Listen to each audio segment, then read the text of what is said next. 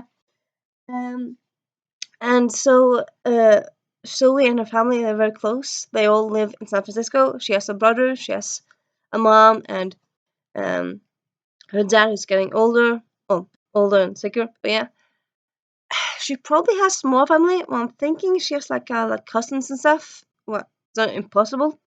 We haven't met any of them. But yeah, maybe. Like she has this like core nuclear family that she spends a lot of time with and she cares a lot about, and that she would do anything for. And she also like cares very much for her dad. So seeing her dad becoming more and more sick, it's just very trying for her.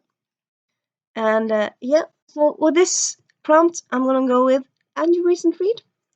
All the Girls I've Been by Tisha. This actually came out this year. One of my most anticipated books, and I read it this year. Yay me! But yeah, in this book though, it's kind of tricky because protagonist Nora's mom is quite a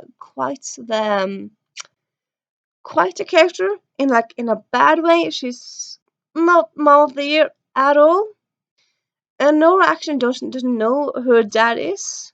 She doesn't know if her dad knows she exists at all, or she doesn't really know him anyway, like who's herself.